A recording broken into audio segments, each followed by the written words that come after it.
Malah Danantara isinya banyak orang dari luar. Ada mantan perdana menteri yang sudah dituduh Itu korupsi. namanya Danantara naturalisasi. Jadi bukan hanya bola ya. Untuk ngelola uang negara pun kita harus naturalisasi. Jadi Yes. teror itu sebetulnya harus diterangkan sebagai kegagalan pemerintah menjamin keamanan para jurnalis kan Ya, itu. Bukan betul. disuruh di masa tuh. Ya. Malah Bahkan disuruh mereka yang buktiin tuh. Belum ada putusan pengadilan kan katanya bahwa iya. itu ancaman. Iyalah, kepala babi itu memang bisa dimasak tuh oleh kaum Kristen memasak kepala babi itu. Yang nggak bisa dimasak tuh kepala hasbi.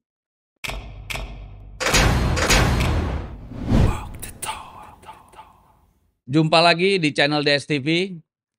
Channel yang cuma tidak omon-omon, nah, tapi juga tidak walk. Nah, walk the talk.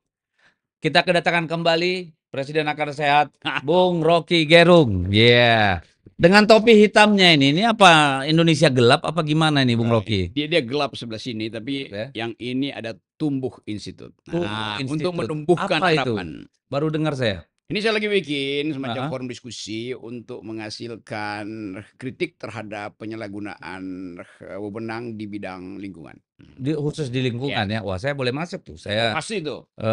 lama di Wahana Ya, Lingkungan Regar Hidup sebagai Indonesia. orang yang mondar-mandir seluruh dunia untuk mempromosikan Indonesia hijau, tiba-tiba Indonesia digelap sekarang. Jadi gelap ya. Oke deh. Aduh, oke, Bung Rocky, ini menjelang Hari Raya Idul Fitri, kita mendapat kabar katanya hampir 140 juta orang akan mudik nih, ya. Di tengah kelesuan ekonomi, di tengah badai PHK, dan nanti sepulangnya dari mudik juga kondisinya tidak terlalu baik nih. Apa pandangan Bung Rocky terhadap fenomena ekonomi kita yang hari-hari ini saya kira belum pernah terjadi sebelum-sebelumnya? Ada 140 juta akan mudik. Dan data Bank Dunia ada 100, yang mudik 140 ya. Ya, sekitar Data situ. Bank Dunia ada 120 juta orang miskin Indonesia. Data BPS 30 juta tuh. Jadi kita mau pakai data mana? Yang mudik adalah orang miskin itu. Tetapi bagi mereka kehangatan persahabatan dengan keluarga itu adalah hal yang lebih tinggi dari kemiskinan. Kembali ke akar Kembali ya, ke bertemu akar. sana handai tolan kampung Ya, halaman. itu keunikan Indonesia. Dalam antropologi namanya migrasi sirkuler. Jadi mereka ini pasti buruh, pekerja tuh. Umumnya mereka habis diperas oleh kapitalisme Hmm, kota, pulang ke desa untuk dapat lagi asupan rohani itu. ya. Jadi sirkulasi ini yang menyebabkan juga ada semacam ya persaudaraan, ikatan kebudayaan di kita tuh. Jadi secara sosiologis bisa dibilang ini katalisator juga buat masyarakat Ya, kita ya. itu kata yang udah lama kita nggak dengar, katalisator. Seandainya tidak ada tradisi mudik, wah itu buruh dan rakyat miskin kota ini udah lama ngepung istana tuh, karena mereka protes. Tetapi kita melihat bagaimana keunikan itu tumbuh sebagai peradaban baru. Walaupun kita tahu mereka yang pulang itu berharap bawa oleh-oleh, tapi mungkin sangat terbatas oleh-olehnya. Mereka yang di kampung juga menunggu oleh-oleh, tapi tahu bahwa ada kesulitan ekonomi. Kali ini agak sulit ya. Jadi ini mudik tanpa oleh-oleh. Oke, nah karena memang begini kan situasi kita terus terang ya, suka atau tidak suka kan memang kurang baik. Makroekonomi kita lihat Ya, bagaimana defisit APBN kita bahkan mhm, di semester pertama, quarter ya pertama itu sudah defisit 40% nih revenue-nya, penerimaan pajak. Kita lihat nilai tukar rupiah juga ambruk ya, terus-menerus. mhm, Indeks IHSG kita bentar lagi nih menyentuh bottom nih, mhm, ya. Tetapi di tengah berbagai macam persoalan itu di makro. Di mikro, kalau kita pergi ke pasar, mhm, itu juga kelihatan bagaimana daya beli masyarakat tuh terpuruk gitu ya, tidak ramai gitu ya. Ada daya beli yang turun nih kan, mungkin pengaruh mhm, deflasi yang sudah 8 bulan 6 bulan terjadi gitu inflasi, ya. oke. Nah, tapi di tengah berbagai masalah makro dan mikro ini, kita melihat malah pemerintah selalu mengeluarkan komunikasi-komunikasi, ya produk-produk komunikasi yang justru tidak, apa ya, tidak mendukung perbaikan atau trust dari masyarakat. Betul, saya perhatikan itu, terutama dari kantor komunikasi presiden itu kan Presiden. itu. Jadi ini, orang-orang di situ itu nggak bisa bedakan antara iklan dan public relation. Mhm. Jadi harusnya para komunikator istana, siapa namanya itu, Hasbi apa siapa Hasan itu, Hasbi. Hasan Hasbi itu kan. Dia musti lakukan satu bentuk komunikasi yang memungkinkan rakyat itu mengerti keadaan. Bukan dia justru ngomelin rakyat yang sedang mengeluh kesahkan keadaan, kan itu Iya, ajaib kan? aneh ya. Sebetulnya kemampuan komunikasi presiden itu justru terhalang oleh agen-agennya yang tidak paham apa yang namanya ilmu komunikasi itu. Iya, dan menteri-menteri juga kan, Sama itu. termasuk lembaga.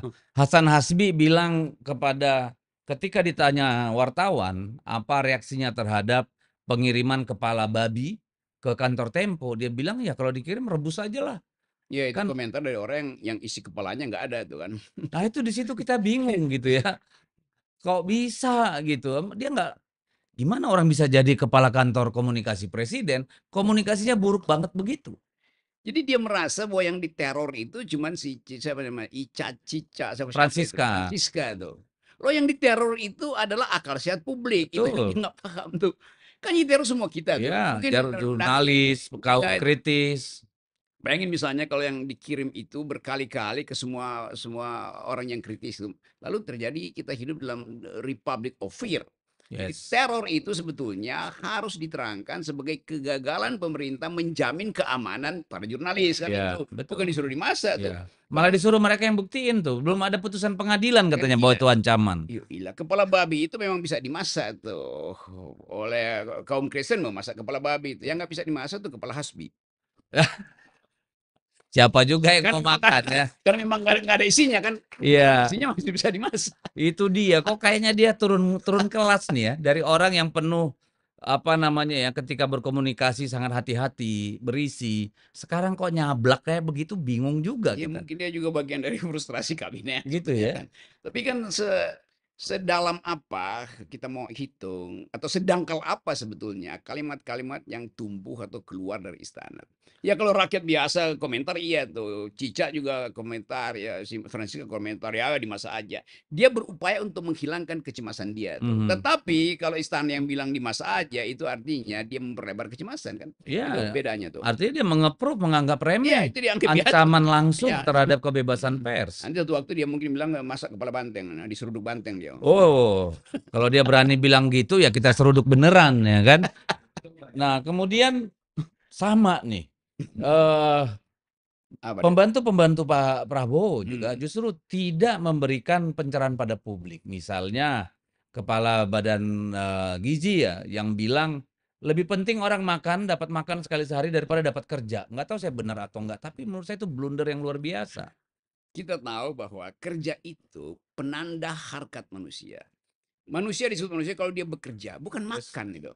Jadi dia nggak ngerti mau dari siapapun, dari yang paling liberal sampai yang paling kiri mengucapkan itu, bahwa kerja itu, labor itu diproduksi karena eksistensi manusia itu. Yes. Supaya dia bisa kasih nilai tambah. Jadi kerja itu bukan sekedar kenikmatan, tapi sesuatu yang melekat hanya pada manusia karena memberi insentif, memberi, rasa nyaman dengan produksinya. Ya, Jadi kepastian, iya, jadi dignity juga nah itu kan, istilahnya tuh, dignity itu datang karena orang bekerja. Kalau ya. dikasih makan itu kayak, ya kamu Kayak tuh budak pengemis, tuh. kayak Ya yang di itu, kandang kita yes. pelihara kalau cuma Jadi makan doang jadi kan. bayangkan itu kepala gizi itu, dia nggak tahu bahwa gizi itu dibutuhkan sebagai perintah konstitusi, tetapi pekerjaan adalah juga perintah konstitusi. Iya, Jadi siapkan lapangan kerja itu tugas bukan hanya perintah konstitusi, itu udah kodrat manusia ya itu kan. apalagi itu tadi kodrat manusia Kalau tuh. kita tarik-tarik ke Mhm, katakanlah teologi dan sebagainya itu kan, dihukum namanya Adam untuk bekerja, untuk hmm. memenuhi kebutuhan hidupnya yang tadinya disediakan di Taman Firdaus itu kan, Ya mungkin dia nggak pernah bayangin bahwa Taman Firdaus itu adalah awal mula kenapa kita dianggap makhluk yang bekerja itu. makhluk yang bekerja. Nah itu Karena dia dia. nongkrongnya di taman istana tuh. Batuk nih. Oke, nah tapi terus kemudian Ya, nih dengan segala hormat pada Presiden Prabowo, hmm. beliau juga justru menimbulkan semakin menipisnya trust masyarakat ketika mengomentari soal, bursa kita yang ambruk sampai disuspend seperti itu, ya. Beliau bilang, "Ah, kan rakyat di desa nggak punya saham, nggak main saham, yang main tuh cuma Marwarar dan Trenggono," gitu kan. Ini Terus kemudian bilang lagi bahwa, yang penting makan kita, pangan kita aman. Lah, emangnya kita cukup cuma makan? Apakah IHSG itu bukan cerminan ekonomi kita? Bagaimana investor memandang potensi ekonomi kita? Nah, ini kan kenapa ya? Apa tidak ada yang mendampingi Pak Prabowo untuk memberikan input-input yang, baik gitu. Pak Prabowo tuh nggak paham bahwa di sebutir gula untuk kopi seorang petani itu di situ ada mata uang asing. Mhm. Karena kita ekspor impor kan Yes, bahan pangan itu kan. Jadi ekonomi kita itu geger di bursa itu mungkin petaninya nggak ngerti, tetapi impact-nya ke bawah itu pasti terjadi. pasti terasa pada Karena mereka. begitu dia ekspor dapat dolar memang, tapi dolar kemudian jatuh harganya. Bahan untuk bikin pabrik itu harus beli pakai dolar tuh. Waktu dia beli selisihnya menimbulkan kenaikan harga. Jadi seharusnya Presiden Prabowo itu ya ucapkan sesuatu yang memungkinkan kita paham bahwa dia paham tentang keadaan tuh. Itu masalahnya itu Nah, Pak Prabowo. pertanyaan saya nih, Bung Rocky kan cukup bergaul ya dengan orang-orang di sekitar Pak Prabowo. Banyak yang tahu. Sebenarnya siapa sih yang, ditugaskan oleh beliau gitu, dipercaya untuk memberikan input-input soal ekonomi, soal sosial, soal macam-macam nih? Padahal di situ ada banyak ekonom senior, ada Pak Burhanuddin Abdullah, Pak macam-macam yang ada di situ. Tapi kita mulai melihat misalnya keadaan di dalam sebut aja think tank dari Gerindra untuk Mhm. mengatur kebijakan tuh. Kita mulai melihat ada perselisihan di dalam tuh. Ada teman saya di situ namanya Ferry Latuhihin yang jadi viral kemana-mana tuh. Satu waktu saya Oh, yang masuk, ekonom itu, ya ekonom ya ya, itu, ekonom yang belajar yang dia di. menentang Danantara Ya, itu ya? dia menentang Danantara. Itu teman baik saya, diskusi tajam. Dia hanya ingin memperlihatkan bahwa kalkulasi makroekonomi itu ada matematikanya Yes, tuh itu. Jadi akhirnya dia berselisih dengan secara terbuka, bahkan dia berselisih dengan tim ekonomi Pak Prabowo di Gerindra. Ini petunjuk pertama bahwa policy itu tidak dibuat dalam perdebatan di atas meja kan. Nah, mmm, itu saya kira sekaligus kita kritik bahwa para ekonom di sekitar Pak Prabowo tentu paham tentang ilmu ekonomi. ya, Begitu berubah jadi kebijakan di menteri, berubah lagi tuh intinya kan. Kan pepatah bilang begini, "Economics doesn't lie." Ilmu ekonomi tidak akan berbohong. Economist does. ya, Pejabat ekonomi orangnya, ya, bohong. Jadi betul tadi itu kita mau kalau kita dengar misalnya siapa sih tim tim kalau zaman Pak Harto jelas tim ekonomi itu udah FEU itu. Zaman Pak, SBY masih sama tuh. mmm, Zaman, sekarang kita nggak tahu ekonominya dari mana itu kan. Supaya kita bisa lihat mazhabnya apa iya sih. betul, Nah, Sri Mulyani misalnya, ya Sri Mulyani ya Keynesian kah atau siapa iya, kan gitu atau dia kan? Keynesian atau dia, eee libertarian, Mhm, Chicago atau Cambridge. Jadi mazhabnya nggak ada. Sementara Pak Prabowo punya ide besar untuk mendaratkan ekonomi kerakyat betul. lewat koperasi. Jadi tanpa ada konsistensi ide yang terjadi berantakan. Semua orang komentar tapi nggak tahu apa intinya tuh. Ya, tantangan dari ide-ide besar adalah bagaimana menjadi detail Ya, policy yang kemudian diimplementasi di lapangan kan. kelihatannya itu kelemahan Presiden Prabowo, dia tidak mempersiapkan mitigasi detil lapangan itu bila terjadi kesalahan kebijakan di tingkat, pusat kan. Jadi itu yang, ya orang lagi cemas, apa nih makan siang gratis ini akan, akan justru membebani atau memang nggak cukup desain awalnya. Itu kan apalagi Danantara. Jadi Mmm, semua hal besar itu bagus di kepala sebagai paradigma, tetapi mitigasi kalau dia gagal itu juga harus disiapkan. harus disiapkan. Ya. Nggak bisa berpikir dalam public policy itu semua linear kan, karena Mhm, ada aspek organiknya kan di sana. Orang ada respon, ada, apa namanya, ada mhm. perlawanan, ada bias, ada macam-macam kan. Ini kita masuk pada beberapa istilah tadi, dia dipakai istilah, ada aspek organik. Itu artinya ada konkurensi, ada yang diolah di situ Betul, supaya saling paham itu kan. Kadang-kadang kita mesti terang ini karena penonton kita kadang-kadang, "Wah ini terlalu terlalu terlalu akademis." teoritik, ya, Nah yang terjadi di kita sekedar gerak-gerik mekanik, tidak organis. mhm. Akibatnya tumpul di sini, dia nggak ngerti bahwa tumpul ini bisa menimbulkan tumpul yang di sini Yes, juga kan. betul. Lain kalau dia secara organik. Jadi prinsipnya adalah tidak dikoordinir secara organik. Itu, kalimat yang tepat tuh Oke, dari jadi ada masalah disorganize ya, disorganized. di Mhm, sekitar presiden ini. mhm, Tapi ini kan juga terkait dengan alam pikir ya. mhm, Kalau alam pikirnya benar sebenarnya kan tim itu dengan sendirinya akan ikut. Nah ini kan saya melihat justru orang-orang yang bisa masuk ke pikirannya Pak Prabowo itu, mhm. ada orang-orang yang berpatokan pada gimmick gitu, pada sesuatu yang kemudian seolah-olah kalau udah dibicarakan persoalan selesai. Itu juga menyumbang pada sifat monolitik dari presiden pada akhirnya kan. Hmm, Karena menganggap presiden, knows better, maka mereka nggak mau melihat, konsekuensi dari kebijakan. Ya, Akibatnya, sekarang saya kira Pak Prabowo tuh bingung tuh, dia mau bagaimana dia nyelesain. ya. Masih ada, aksi mahasiswa yang nggak berhenti-berhenti, minta Jokowi diadili dan orang menganggap, "Kok adili Jokowi?" Loh bukan, itu justru satu jalan hukum yang bagus Yes, kan. Adili betul. artinya pakai jalan hukum. Ya, Bagaimana kalau misalnya digerebek rame-rame? Jadi kelihatannya Pak Prabowo itu soal politik dia pusing bagaimana nyelesaikannya, sementara dia dikejar oleh kebutuhan APBN tuh. ya. Nah itu bisa bikin frustasi presiden tuh. Nah, ini dia Hmm, gimana dong? terkait dengan APBN Ya, ini. Kan mmm, ini, apa namanya, titik krusialnya itu nanti bulan Juni. waduh, Yaitu pada sebentar saat lagi, kita harus pemerintah harus menyelesaikan jatuh tempo beban utang utang, luar negeri yang mhm. 800 triliun itu. Nah, di sini kan semua orang nunggu nih, ya terutama investor ya, kemudian para pebisnis yang sekarang Mhm. ngopling nih nggak mau ngapa-ngapain, sampai harus dipanggil ke istana tuh 8 orang plus satu naga baru itu. Nah, ini gimana nih kita mau mau melihat situasi ini? Kalau sampai pemerintah gagal mencari jalan keluar dari jatuh tempo yang 800 100 triliun triliun. itu, pada saat penerimaan negara kemarin, ya 3 bulan pertama minus 40%. Lalu ini ada potensi chaos nih kalau nggak kelihatan pemerintah punya arah kebijakan yang benar, yang meyakinkan investor maupun para pelaku ekonomi. Jadi kita pelan-pelan ya, secara akuntansi sebetulnya nggak ada jalan lain tuh. Satu-satunya jalan kalau pemerintahan ini nekat ya cetak uang aja, dan itu berarti inflasi 2 minggu kemudian kan. Iya, Jadi sebetulnya kalau kita lihat, apa sih yang menghidupkan ekonomi? Ya perdagangan, transaksi itu. Apa yang diperlukan supaya transaksi jalan? Ya ada yang beli, ada yang jual kan. betul, Nah itu intinya di situ. Tetapi 800 triliun itu sangat besar tuh dan, betul. kelihatannya frustrasi itu mulai terbaca sehingga harus paruh maksa sama seperti dulu Pak Harto ngumpulin apa namanya itu, kelompok Oh, yang di Jimbaran tuh. apa Ya itu. Jimbaran dulu kan ada namanya. Betul, Jimbaran Di terus di Tapos ngumpulin Tapos, iya ya. itu.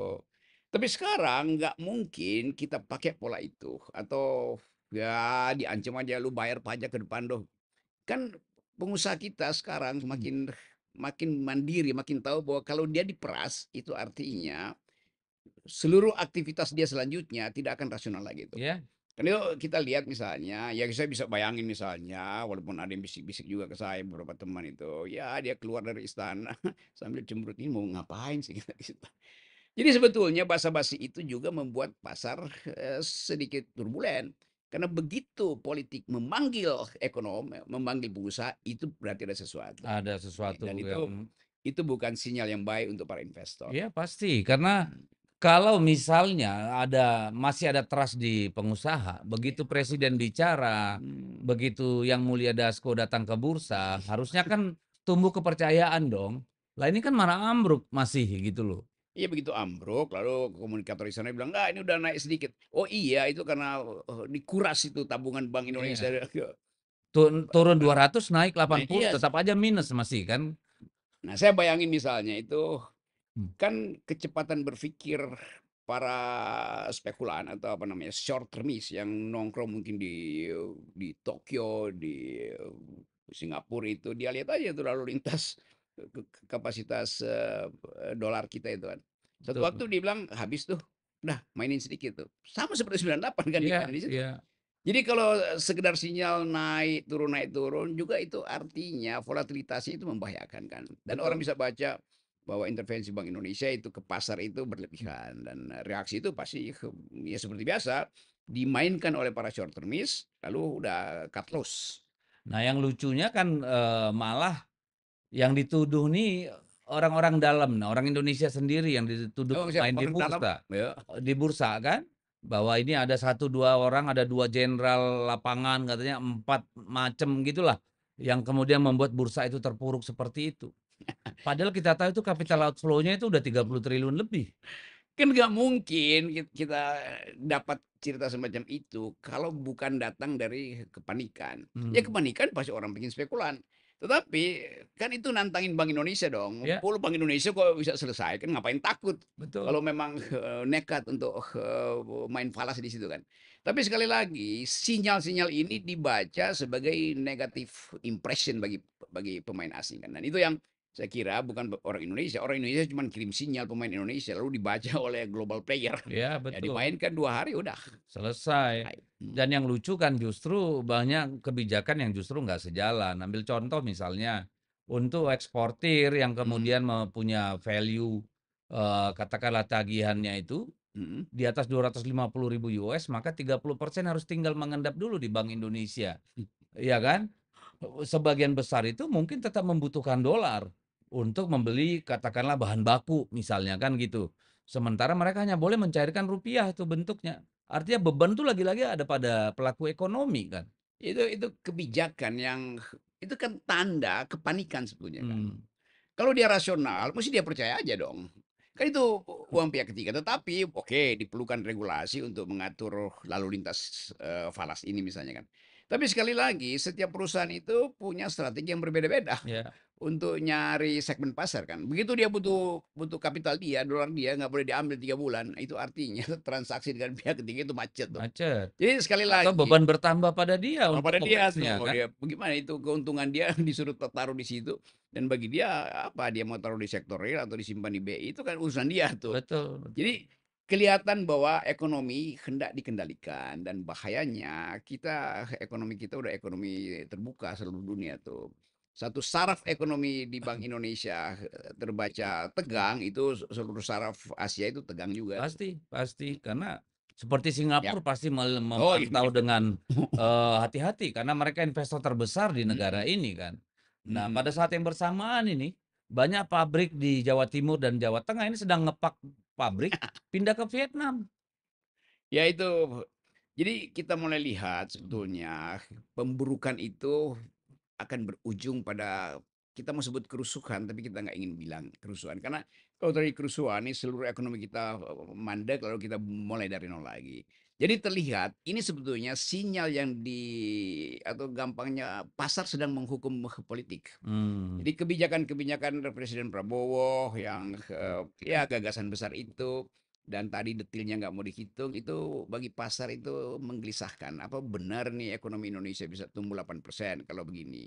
Dan, tentu nanti akan ada yang kasih semacam semangat bahwa, "Oke, itu artinya kita kelebihan listrik." Ya iya, saya kelebihan listrik. Kalau pemakai listrik di Jawa itu pindah ke Vietnam, ya oh iya? terbengkalai listriknya kan. Oh, Jadi PLN-nya bisa bangkrut karena, kadang-kadang yang oke. paling menguntungkan buat PLN itu adalah listrik Itu, yang dipakai oleh swasta kan. mhm, Ketika daya serap mereka, katakanlah intake mereka terhadap listrik menurun, mhm. itu artinya juga ekonomi akan turun.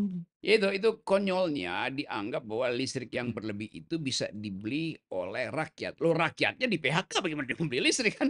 Jadi kekacauan itu saya dengar kan, ya itu nanti kan ada listrik berlebih karena, apa namanya, demanufaktur itu kan. Iya iya, Tetapi pada saat yang sama dia di-PHK terus nambah wattage bagaimana iya. caranya Ya bayarnya? kan listrik kita berlebih itu karena manufaktur kita itu kan Berhenti, mulai yes, hancur kan, mhm. bukan karena PLN memproduksi Iya itu, output listrik yang lebih besar gitu. mhm. Karena kan untuk nambah 1 gigawatt listrik, itu berarti diasumsikan Punya pertumbuhan ekonomi sekian, sekian, ya, gitu loh. mhm. Nah, ini gimana jelasinnya sama publik nih bahwa sebenarnya kita di depan mata itu ada ancaman yang sangat serius? Mhm.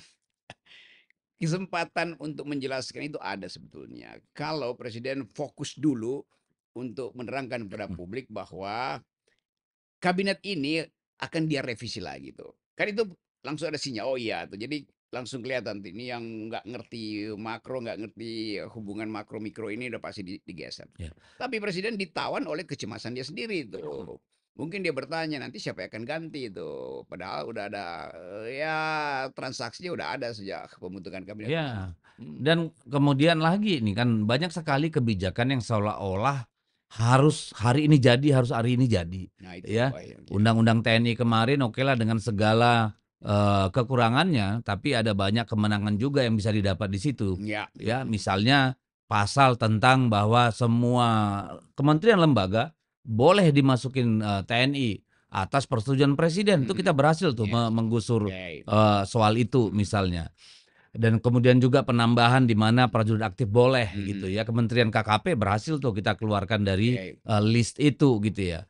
Tapi di samping itu ada banyak lagi nih, sebentar lagi Undang-Undang Polri. Mhm, undang-undang kejaksaan, mhm. undang-undang KUHP. Ini saya melihat ya, kok lama-lama ini urusan hukum ini kok seperti komoditas yang seksi gitu ya. Semua berebut kewenangan, berebut apa namanya privilege yang justru membuat para pelaku ekonomi itu takut gitu, bukan malah nyaman gitu. Seandainya seluruh undang-undang itu ada hearing yang bagus, itu partisipasi yang, meaningful terjadi itu. Mungkin tidak sekeras ini, seheboh ini nih reaksi masyarakat. Tetapi apapun yang diputuskan oleh kekuasaan, itu di mata publik itu terhubung dengan arogansi. Ya, Apapun yang diputuskan undang-undang TNI, Polri, Kejaksaan, demonya pasti akan tiba tuh. Karena bagi mereka ini kesempatan untuk mempersoalkan di balik itu ada apa ya. sebetulnya tuh. Apakah ketimpangan Jokowi masih ada di situ? Mmm, Kadangkala memang agak absurd berpikirnya, tetapi bagi mereka yang paham tentang, niat mahasiswa, mereka tahu bahwa selama Presiden Prabowo tidak bisa ambil jarak dengan Jokowi, maka kebijakan ini akan menguntungkan orang di balik Jokowi, di iya, balik Prabowo itu Jokowi kan. Kan psikologi itu udah terjadi terhubung tuh. iya, Jadi kelihatannya setiap produk yang, entah itu kebijakan hukum, kebijakan ekonomi pasti akan dikontrol oleh oposisi, tapi kemudian didemos dengan cara, yang menghasilkan kekerasan oleh mahasiswa. Karena pada mahasiswa mereka minta adili Jokowi. Nah ini undang-undang TNI, undang-undang Polri segala macam itu, stepping stone aja ke arah situ kan. Nah itu yang saya kira nggak dipahami oleh kekuasaan. Jadi Presiden Prabowo menganggap, "Loh kok marah-marah?" Iya karena nggak bisa mereka ucapkan tuh poster-poster ke adili Jokowi atau Indonesia gelap. mmm. Nah kan ini yang jadi problem kan, kalau ketika kemudian ada pertarungan, Hmm, ya kewenangan, di adu politik. kekuatan antara polisi dengan jaksa Ya, tentang soal, apa namanya, kewenangan. kewenangan-kewenangan, lalu ada KUHP yang berpotensi juga memberangus kebebasan atau Mhm, katakanlah menimbulkan mhm. ruang-ruang bias yang cukup besar. Ini kan bagi investor kan, wah ini bukan tanda-tanda yang sehat. Lah ini kan buruk Ya, bagi ekonomi kita. kita berpikir, Mmm, minimal kita berpikir kesan dunia terhadap Indonesia, Indonesia itu tidak stabil. Dan ukuran pertama investor masuk, pertama tentu stabilitas ya politik stabilitas, tuh, kepastian kepastian hukum, hukum. Jadi kelihatannya kekacauan ini akan berimplikasi tadi tidak masuknya investor iya asing pasti, dan, itu turunannya itu derivatnya itu panjang itu. panjang sekali. Dan kita melihat misalnya itu mungkin 2 tahun, 3 tahun, masih begitu-begitu aja Iya, keadaannya. dan tiba-tiba polisi masuk bisa mengawasi bursa misalnya, padahal sudah ada pengawas bursa gitu ya. Ini kan malah investor jadi Mengawasi apa takut, di bursa? jangan-jangan nanti kalau gue jual saham dikira gue mau menjatuhkan negara ini, kan bingung kan orang jadinya. Jadi bayangkan misalnya, polisi ngapain di situ? Kecuali ada fraud, ada tindakan yang, Ya insider trading insider kah, trading atau oke lah kan itu juga menggoreng saham. tetapi sebetulnya jadi sekali lagi semua sinyal tentang pengendalian ekonomi itu insentif negatif insentif bagi modal asing kan. Betul. Jadi akan dilihat bahwa oke ini Indonesia ini pasar sahamnya itu percaya pada sistem atau memang mau diamat-amati atau diincar oleh politik. Kan itu Mmm, susahnya begitu tuh. betul, betul. Tapi bagaimana kita menerangkan itu pada Presiden Prabowo? Kan Presiden Prabowo ngerti tentang semua hal ini. Harusnya begitu kan, Ya, beliau sudah lama di bisnis, oh iya itu dikelilingi oleh wah para itu luar. orang-orang pintar. Nah, ngapain ngirim politisi ke pasar? Itu kan tetap ini ada apa tuh? Ya Pak Dasko oke, sebagai ketua DPR atau mewakili rakyat, tetapi sinyal lebih kuat Dasko adalah orang Prabowo tuh. Mmm, Nah itu sinyal-sinyal itu kan, apa namanya, sangat sensitif bagi pasar. iya, iya. Mhm, Menimbulkan, apa namanya, bisa menimbulkan interpretasi yang iya berbeda-beda kan, dong. bahwa bursa juga akan diintervensi secara politik. Mhm, Aduh mhm, ini repot. Nah, kita oke. melihat tadinya kita kira, dengan undang-undang TNI itu Mhm, akan landai nih perlawanan dari mahasiswa. mmm, Tapi kita lihat kemarin di Malang, di Surabaya, dan sampai hari ini masih terjadi ya perlawanan. sampai malam lagi. Sebenarnya saya melihat ini, para mahasiswa yang baru ini adalah korban langsung dari berbagai ketidakpastian ekonomi kita ini. Betul, Saya ngebayangin nih anak-anak mahasiswa ini pulang ke rumah minta uang jajan sama bapak ibunya, nggak ada. gak ada uang nak. Mhm, Atau minta bayar uang kuliah atau cicilan motornya, tiba-tiba bapak ibunya bilang, wah bapak lagi nggak punya uang. Ini kan ya yang itu. sebenarnya harus dijawab oleh pemerintah. Sehingga orang semua menjadi kalem, Mhm.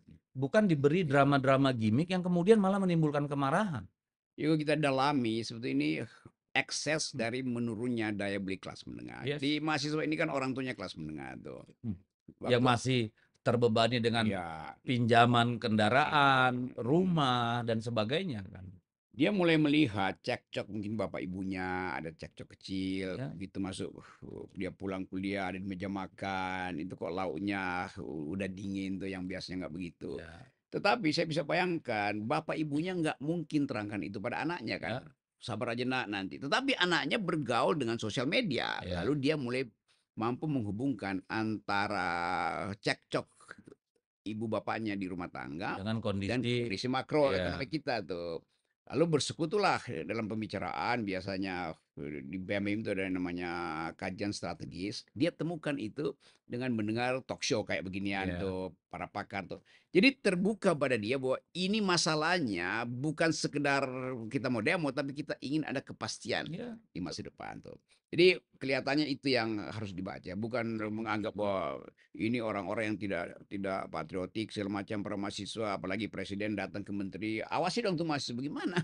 Presiden minta menteri menteri pendidikan itu mengawasi kelakuan mahasiswa, nggak ya, mungkin. betul, Itu urusan BEM sendiri iya. mereka tuh. Itu jadi Dan respon mhm, respon aparat. Nah, sekarang juga tentara sudah ikut nih mengamankan demo-demo ya. mhm, Polisinya aja main kasar tuh ya, kalau lihat nah, kemarin oke, BEM mana tuh ya yang ya, ditarik, lalu katanya BEM UI yang dipilih, ketua BEM tuh langsung oleh rektor, nggak tahu saya benar atau enggak. mhm mhm. Ketua BEM di UNR kemudian dipersekusi dan diprosekusi. Ini menurut Bung Rocky, hanya akan membuat perlawanan semakin menguat dan melebar atau akan mengerdilkan semangat anak-anak muda ini? Mereka tidak akan kerdil semangatnya, karena Oke, dia ini punya masalah mereka ya. gitu ya. Karena dia kan anak-anak ini yang selama 2 tahun kemarin itu kena, apa namanya, belajar dari rumah karena Covid. Mhm, Sekarang dia punya kesempatan untuk bergaul dengan kakak-kakaknya. ya, Maka mulai ada diskusi, saya ikuti terus tuh, setiap minggu saya ada di 5 kampus itu. Jadi pewarisan kemarahan ini mulai berlangsung lagi. Nah, anak-anak yang semester 3 semester 4 kan merasa, "Wah, kita mesti jadi seseorang tuh." ya, Apalagi sosial media itu juga membantu menyebarkan, memviralkan kejadian itu kan. Jadi secara mental anak-anak muda ini tahu bahwa masa depan mereka terhalang oleh Gibran misalnya, terhalang oleh Kaisang. Di kepala mereka cuma itu yang bagi mereka. Jadi mereka mau tembus wilayah itu. Sekarang keadaan ekonomi mesti kita hitung tadi sampai kapan, Juni kalau masih begini artinya dia sampai Juni akan begitu juga iya, kan. iya, iya. Jadi ini pertarungan antara frustrasi ekonomi, frustrasi sosial, dan identitas baru kalangan mahasiswa ini yang menginginkan ada kepastian harapan mereka tuh. Bukan sekedar bonus demografi, bukan macam-macam itu. Jadi Iya. itu yang mereka lakukan. Yang kedua, begitu, keadaan mulai terlihat membahayakan, aparat mulai ragu nih bagaimana cara ngatasi ini kan. Kan mereka punya pengalaman dengan, mahasiswa yang nggak mungkin berhenti itu. Iya. Nah, kita mulai lihat semacam ya persaingan, antar mentor tuh, mentor TNI atau mentor, polisi nih Isi. yang ada di bawah. Nah, kalau friksi ini juga melebar, tadi betul, dia justru akan membesar tuh. Oke. Nah, ada yang menarik juga ini dari anak-anak, mahasiswa yang sekarang Nah, nih. Walaupun mereka mengundang mentor-mentor seperti Bung Rocky, Bung mhm, Ferry, dan yang mhm. lain-lain lah ini ya. Kalau dia ini mentornya di DPR semua. Saya lihat tuh mereka, waduh, DNC itu ngamuk di DPR. Itu beredar terus kan. Oke. Mhm. Tapi katanya juga mereka pola mobilisasinya itu tidak seperti yang dulu lagi. Mereka sudah memanfaatkan teknologi secara lebih rapi tuh katanya Oh, di, artinya. Wah, ruang chat, game-game online dan sebagainya. ya di situ mereka berdiskusi Mereka di sebetulnya kan. sana ya. Kan Kalau dulu di Kaskus kan. yes, ini oh ini semua semua platform tersedia bagi Mhm. mereka. Jadi dia sambil ya mungkin ada kenikmatan sendiri main game, tapi di situ juga dia diskusi tentang Ya, keadaan tuh. oke. Bahkan dari situ ide-ide untuk membuat Mhm. meme-meme yang diviralkan sekarang Yes. yang mengolok-olok Presiden Prabowo bahkan itu gila-gilaan kan. Iya, Jadi iya, iya. artificial intelligence membantu sebut aja membantu pleasure Artikulasi ya. ya kenikmatan berdemonstrasi ini. Jadi ya terima kasih buat artificial intelligence Iya, karena iya, ada gunanya juga ya. Kalau dulu ada SMS, ada BlackBerry, ada mhm. macam-macam kan, Wah TikTok ini dan mah sebagainya, gila. Twitter. Ini Nah, kalau pesan sekarang tolong buatkan meme yang menghina si A itu, pakai lagu Iya. ini nih dan, beritahu dia tentang ini. Itu dalam dalam 3 Tempo menit udah selesai gitu langsung itu. selesai ya. Memang tantangan besar. Mhm. Tapi ya terus terang ini tantangan buat pemerintahan Pak Prabowo ya. Karena apa? Tadi kita melihat nih situasi makro dan mikronya itu tidak bagus. Kelas menengahnya tergerus, terhantam. Yes. Katanya lebih dari 9 juta orang Mhm. gitu ya. Yang artinya anak-anak mereka lah yang akan ada di jalanan nih untuk Benar. menyikapi situasi ini. Nah, ketika nanti habis nih mudik, pulang nih kan duit di kantong udah habis. Hmm. Pada saat yang sama nih sekarang belanja pemerintah itu masih tertahan. Di daerah itu belum ada belanja karena masih nunggu juknis tuh soal Wow. penghematan. Artinya apa? Di bawah belum bergerak ekonominya. Mhm. Nanti pemangkasan anggaran juga akan punya efek domino yang besar. Ditambah apa namanya? Puncaknya itu dengan kewajiban jatuh tempo utang itu. Nah, ini kalau sampai default juga ngeri banget kita ini. Jadi Benar. gimana ya? Jadi kayak ada bara, kita duduk di atas bara dan panas itu kan. Hmm, Lalu kita mulai lihat, efek jangka pendeknya tadi setelah mereka pulang dari hmm, mudik itu mudik. kan. Sebelum mudik kan ada survei diperlihatkan pasar Tanah Abang itu kan, tanda pertama, oh ada Barometer, iya, ya udah daya beli seperti itu. masyarakat, Jadi kelas menengah nggak bisa belanja lagi, sementara, likuiditas nggak turun sampai ke daerah ya itu. Nah ini sebetulnya kalau kita rumuskan secara sederhana, memang potensi kemarahan itu bisa bisa menjalar menjadi kerusuhan, kemarahan ya, bisa jadi social unrest, social amok unrest itu. ya, Ya amok itu udah di depan mata tuh. Tapi oke, kelihatannya ya nggak ada menteri yang mau mengatakan bahwa oke kita akui ada kegelapan tuh. Jadi semua optimismenya palsu kan. Nah mmm, bahayanya orang optimis palsu dia nggak tahu bahwa sebetulnya eh, celana dia udah terbakar oleh bara itu kan. iya, Sampai satu waktu dia tinggal dia lompat-lompat, tapi udah telat.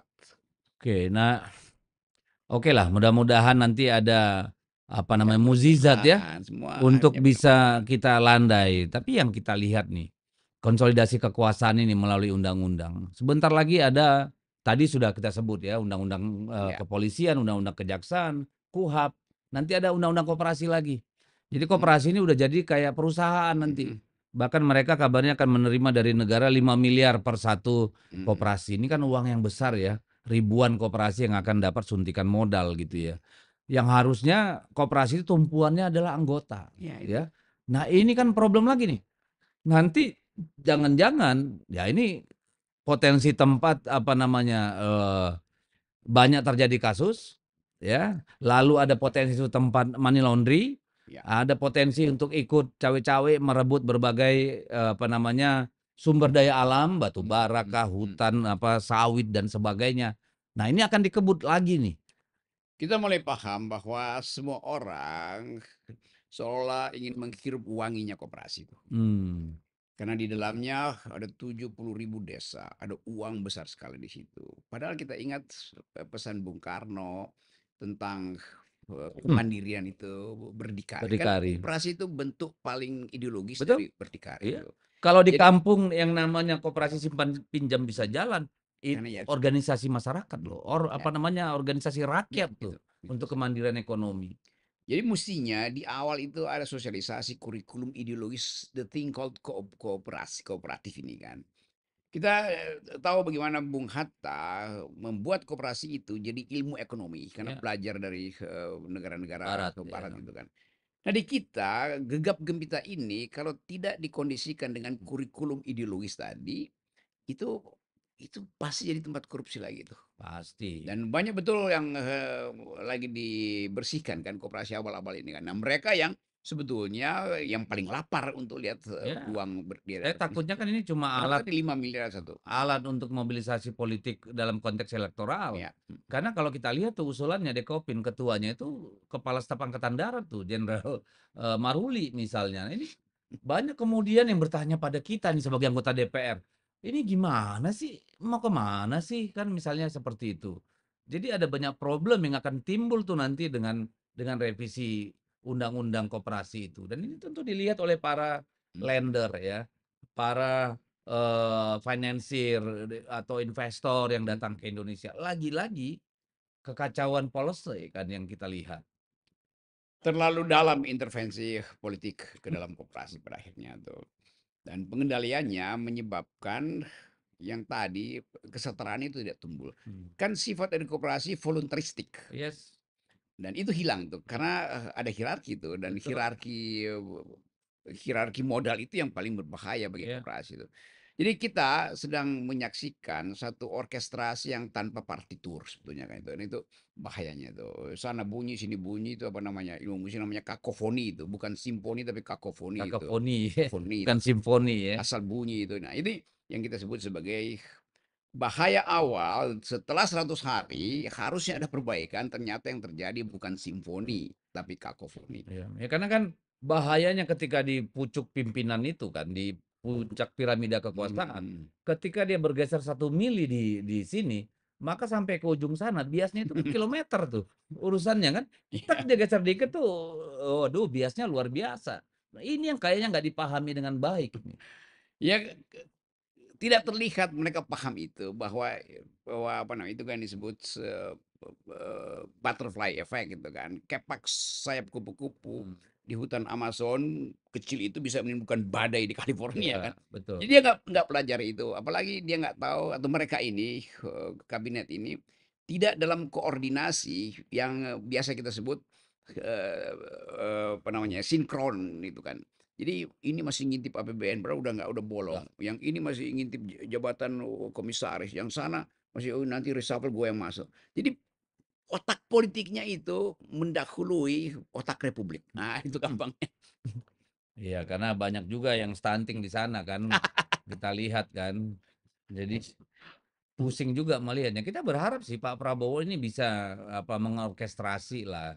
Kita paham bahwa beliau punya banyak orang yang sudah berjuang bersama-sama berapa kali pemilu, 3 kali pemilu kalah dan kemudian Mhm. akhirnya bisa menang. Tapi kan ada cara untuk kemudian memberikan tempat pada mereka tanpa menjadi beban kan.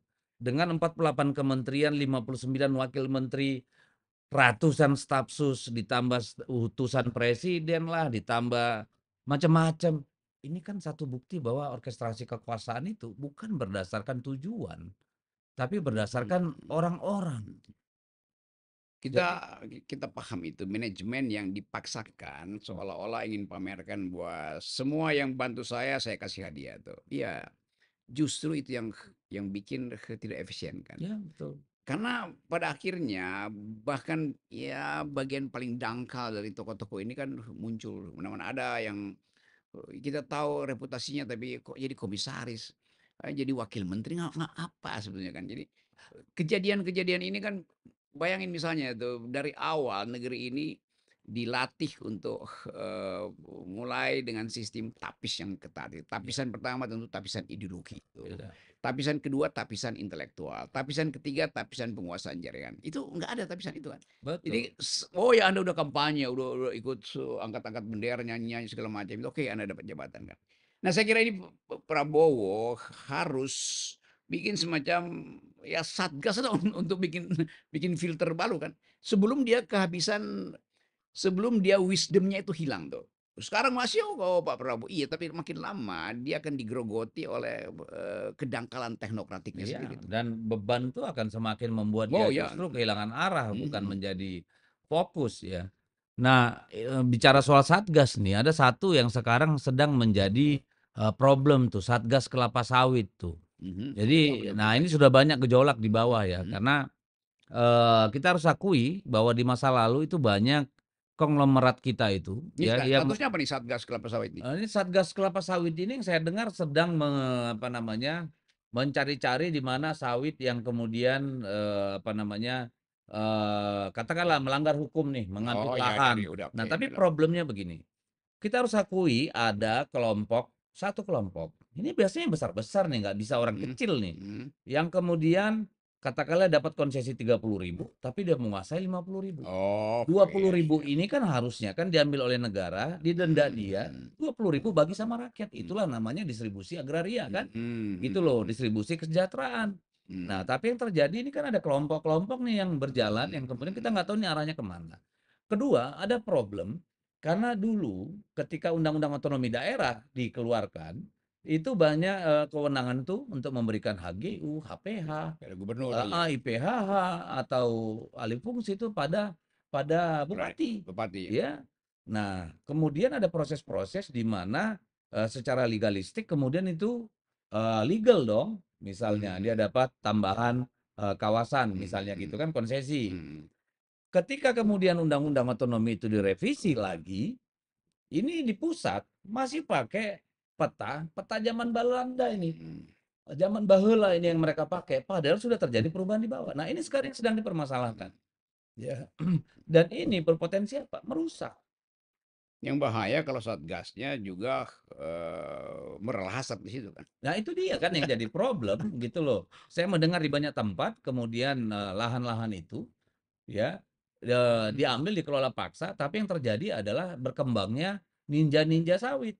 Akhirnya itu kebun rusak juga gitu kan. Padahal nih yang saya aneh tuh, katanya kan mau nambah 300 triliun. Padahal per tahun industri sawit kita hanya memberikan 90 triliun tuh pajak kepada pemerintah. Mmm. Artinya kan nggak bisa berharap hanya pada sawit ini. Di Tata kita setuju, yes, Mhm. disetuju. Mereka yang di luar konsesi, kalau itu benar apa namanya tidak secara legal harus diberikan sanksi hukum dan lahannya disita oleh negara untuk kemudian dibagikan pada rakyat. Kan begitu nih, supaya berkurang orang yang harus dikasih makan oleh pemerintah kan gitu. Karena Mhm. mereka punya mampu berproduksi kan kira-kira seperti itu. Nah, tetapi ini akan mengganggu sektor ini secara keseluruhan dan tentu Mhm. akhirnya akan mempengaruhi produktivitas juga ini. Ya itu yang dikeluhkan oleh Sri Mulyani kemarin yang saya baca. Kenapa ekonominya memburuk? Ya karena sektor-sektor ekstraktif kita itu, harganya turun itu luar Yang biasa. turun tuh hanya batu bara Itu karena tapi memang kayak demand-nya rendah. mhm. Tetapi dengan menerangkan itu, orang paham bahwa keadaan ekonomi kita memang bukan karena soal, harga luar negerinya tuh, Ya. tapi yang beginian nih, Ya, ya, mafia-mafia ya, di beginian dalam kan, ya. yang tidak tidak menghasilkan, pajak untuk negara kan. Jadi kepastian ini juga jadi saya membayangkan akhirnya makin lama letupan itu dari jalan sampai ke kebun sawit itu akan berlangsung dalam Ya, 6 bulan ini kan. betul. Dan, daya tahan kabinet ini seberapa kuat nanti, yang isinya kan transaksi semua itu kan.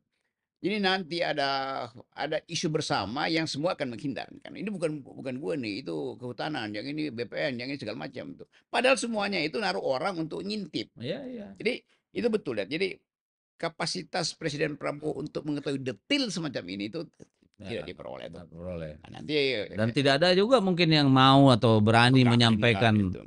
hal-hal pahit Mhm. seperti ini kan. Ya presiden pasti nggak suka kupingnya itu terus-menerus dengar hal-hal Dikasih buruk kan. masalah ya. Mhm. Tapi kan ini akhirnya nanti akan berhadapan dengan rakyat. Karena Mhm. kan rakyat yang kemudian juga banyak, tidak hanya Iya. pengusaha nih, Mhm. tapi rakyat gitu loh. Kalau yang besar-besar itu oke lah mereka bisa survive Mhm. gitu. Tapi ketika dia menyentuh rakyat, ini kan juga bisa menimbulkan gejolak sosial yang luar biasa. Mhm. Lalu apa yang harus dilakukan nih sama sama pemerintah untuk membuat orang percaya bahwa yang namanya Satgas Sawit itu tugasnya adalah penataan gitu loh, bukan malah menimbulkan masalah baru. Ya kalau kita hitung ini problem di sawit, udah ada dana sawit, tapi itu dipakai untuk justru membeli lahan-lahan tambang ini kan ya. Iya, Jadi dia muter di situ dan tidak ada impact-nya pada pemerataan tuh. dan Nah, BPDPK itu kan BP justru dikelola, dinikmati oleh ya 3, 4 tuh iya, dan gede-gede ada aja. Pak Erlangga kan yang Oh dipersoalkan di yes. situ kan. Jadi masalah kita ini makin lama makin kompleks dan, kesempatan makin terbatas. Sementara kaum oportunis makin merajalela Betul. tuh dan saya kira, Pak Para Prabowo aventurir juga sedang iya. mencari cara.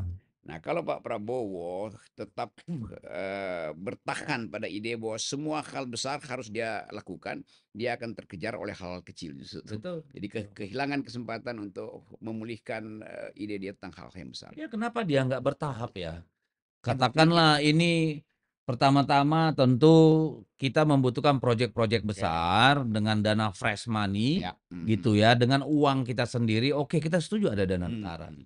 Tapi proyek mana aja yang mau dikerjain? Mhm. Yang kemudian dampak langsungnya pada rakyat atau pada negara apa gitu? Ini kan kita nggak dapat. Malah dana antara isinya banyak orang dari luar. Ada mantan perdana menteri yang sudah dituduh Itu korupsi. namanya dan antara naturalisasi. Jadi bukan hanya bola ya. Ya, Untuk ngelola uang negara pun kita harus naturalisasi. Padahal naturalisasi itu sederhananya kembali ke alam kembali. iya musiknya kembali ke alam. Tapi ini kembali ke Ya. dia bukan kembali ke alam, Nah, kembali ke natural gengsi itu. gengsi, Mhm. naturalis, nudis itu deket-deket tuh. Mmm, mhm. Agak-agak bisa berjalan beriringan itu. Oke, nah apa ya, kita sih berharap, eee, ada policy yang betul-betul dipikirkan secara terukur, dampaknya kemudian juga terukur, impact-nya juga terukur, yang kemudian memastikan kita bahwa pasca Juni nanti keadaan akan jadi lebih baik. Nah, sejauh ini kalau kita lihat kan wajahnya Bu Sri itu kan unhappy terus nih sejak jadi menteri. Saya nggak pernah lihat dia senyum-senyum lagi tuh, tapi kayak wajah terbebani gitu kan. Iya, Ini tanda-tanda apa ini? Ada kabar kemarin dia mau mundur, kemudian batal.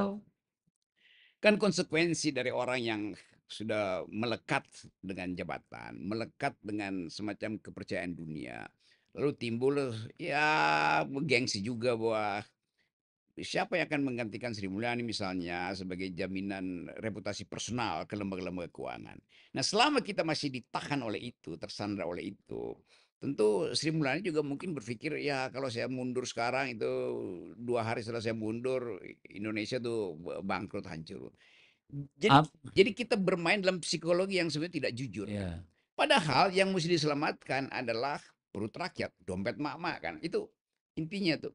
Nah, kalau Sri Mulyani misalnya bisa menerangkan itu, orang mungkin tahu, oh keadaannya begitu. Tapi kan Sri Mulyani kan banyak memalsukan posisi dia kan. mmm, Dia nggak berani bicara langsung dengan presiden, maka dia pergi minta tolong ke mulut IMF, World Bank yang bicara, padahal dia bocorin ke sana, lalu dia kutip di sini kan.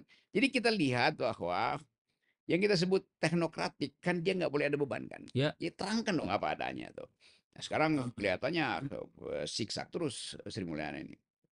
malah mungkin untuk Bu Sri Mulyani sendiri dan untuk Republik mungkin memang lebih baik dia mundur kan jadi advisor aja ya. Ya, Sehingga ada orang dengan perspektif baru, pendekatan baru yang kemudian bisa, apa namanya, keluar dengan gagasan-gagasan baru. ya itu. Jadi intinya Sri Mulyani seolah-olah mengatakan kalau gua mundur Indonesia bangkrut. Lalu Mhm, semua orang disulap dengan pikiran yang sama yang memang dari awal Sri Mulyani ada di situ tuh. Tetapi inovasi itu kan mesti dimulai dengan dia mengatakan bahwa saya akan jadi penasihat, tapi kebijakan sebaiknya diambil orang lain karena saya nggak mampu untuk memutuskan lagi itu. Biarkan ada menteri baru bidang keuangan mmm, yang bisa bertengkar dengan presiden misalnya kan. Kan dia mesti bertengkar kan. betul, Dia nggak mungkin hanya terima-terima order iya. dari Karena dia kan presiden. treasury kan, Iya, ya itu kerja begitu. dia kan memang ngerem ngegas Yes, ngerem ngegas mhm. kan.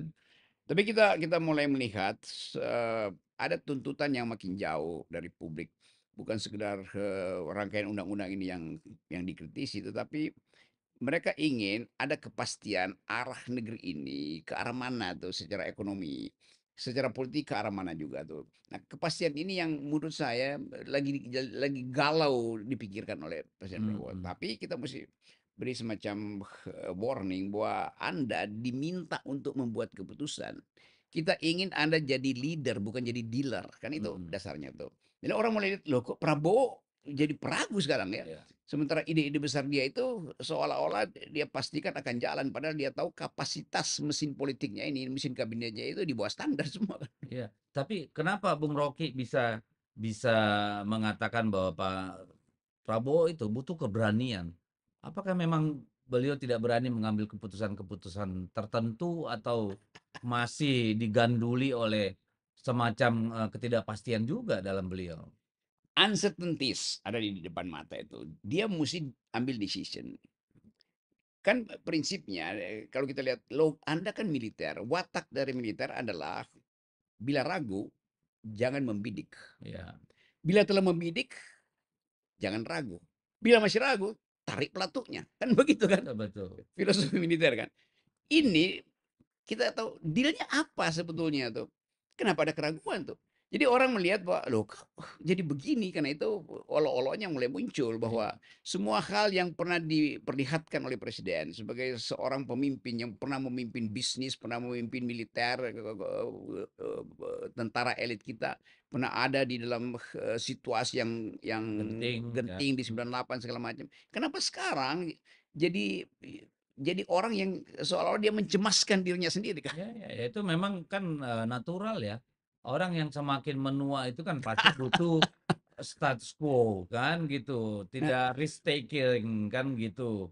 saya melihat setelah kabinet terbentuk baru dia lihat bahwa oh semua nama yang dititipin itu sebetulnya bermasalah kan. Oke, Dan itu yang tidak mungkin dia lakukan secara snapshot gitu.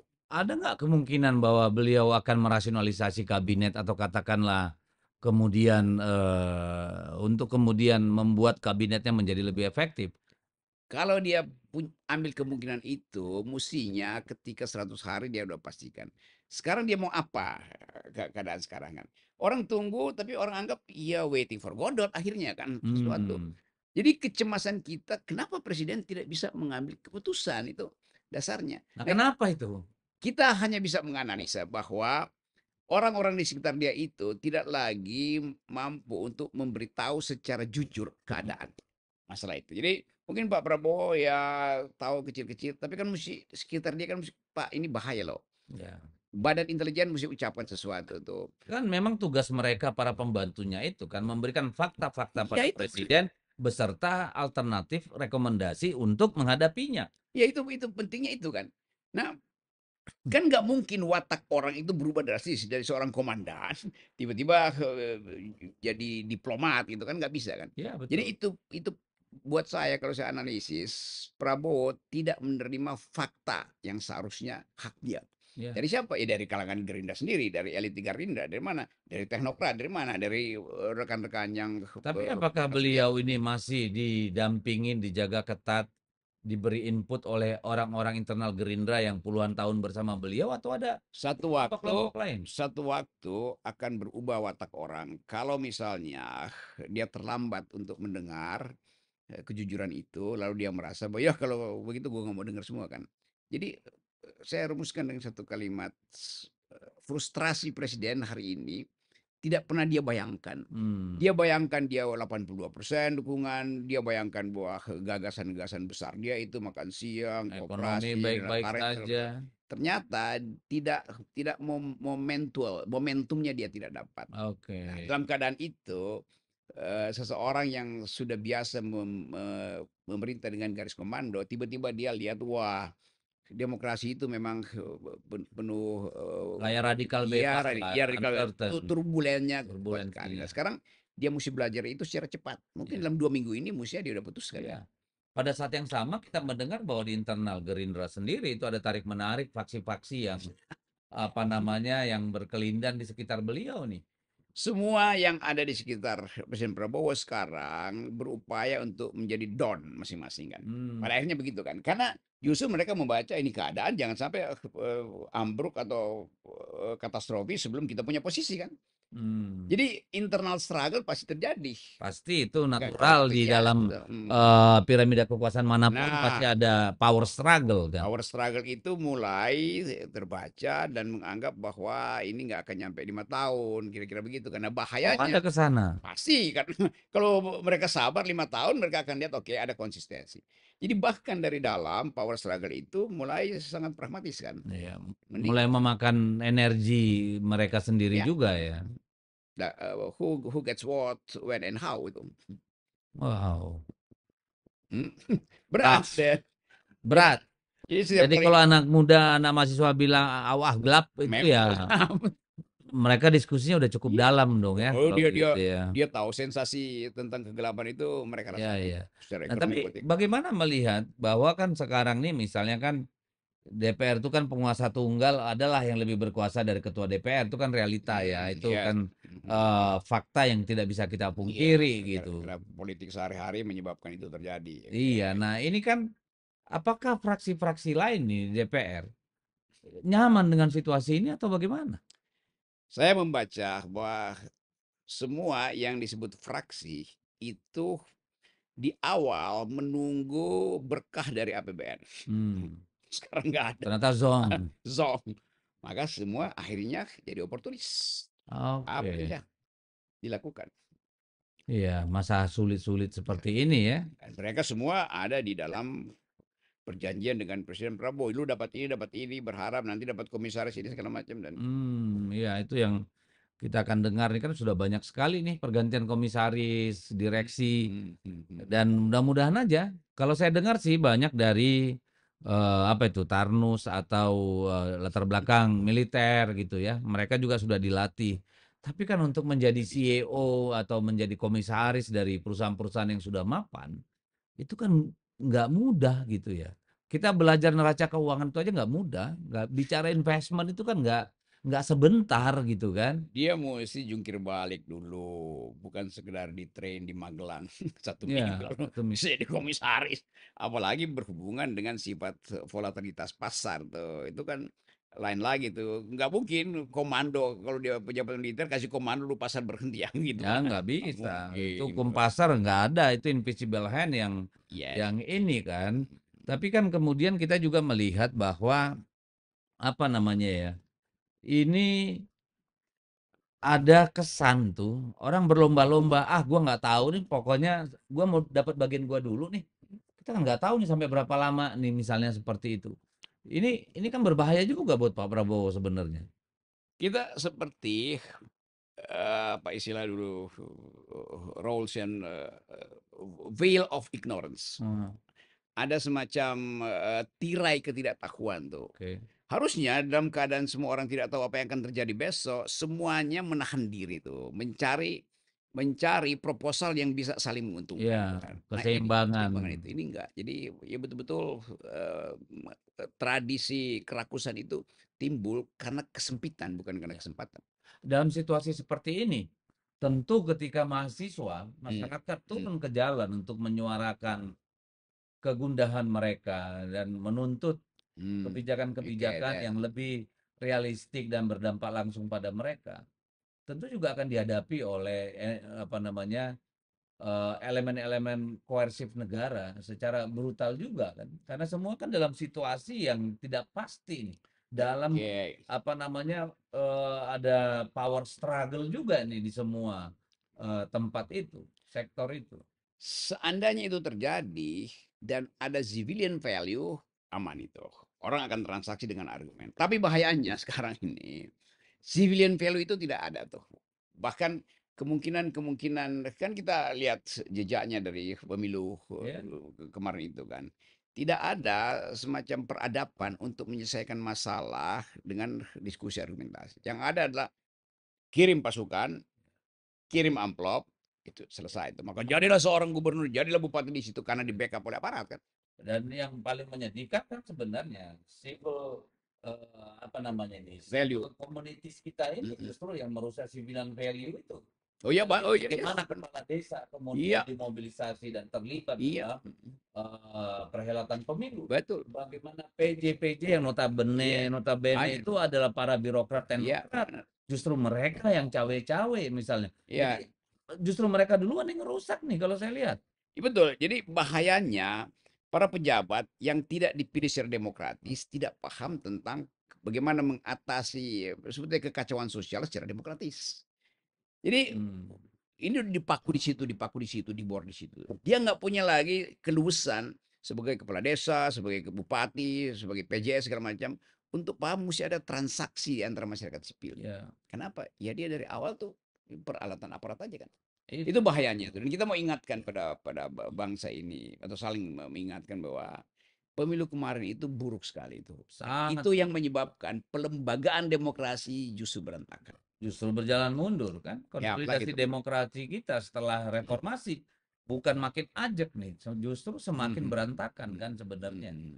Karena hal-hal yang belum pernah kita alami sebelumnya, misalnya kan pelibatan kepala desa, Mmm, pelibatan instrumen-instrumen, hukum, pelibatan anggaran negara secara vulgar dalam bentuk bansos dan sebagainya, intervensi para pejabat kepala daerah yang notabene itu datang dari, apa namanya, komunitas sipil. Justru merekalah ujung tombak kerusakan demokrasi kita kemarin.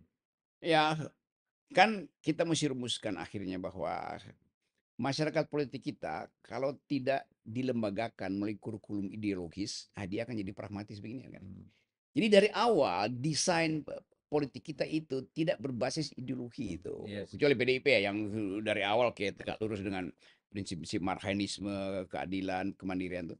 Jadi kita mulai melihat bahwa Indonesia partainya cuma 2 tuh, yang ideologis dan yang pragmatis. Ya. Nah, bahayanya yang pragmatis ini bisa diputer-puter, dikirim ke sana, dikirim ke itu, dibuat, alat manipulasi. Nah, inilah yang kemudian dimanfaatkan oleh lembaga survei Ya, untuk lakukan dukungan palsu lewat statistik.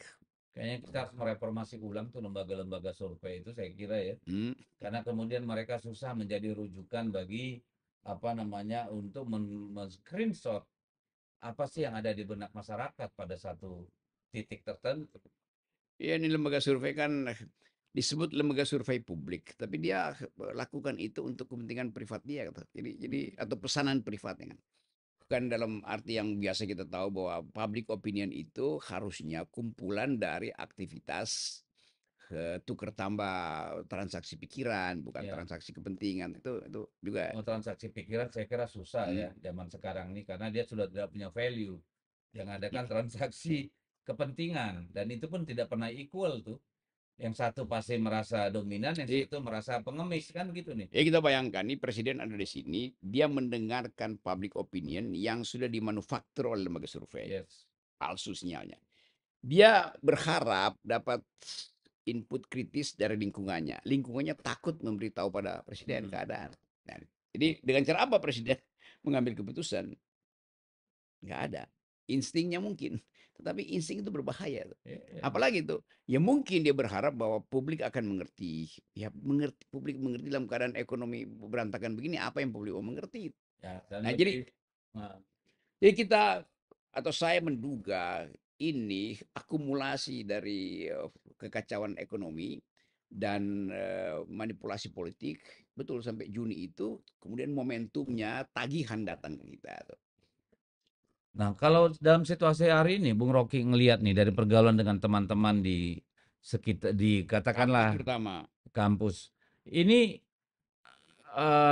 apa ya? Apakah antara Pak Jokowi dengan Pak Prabowo belakangan ini ya itu Mhm. ada semacam ketegangan atau justru semakin koheren nih mereka?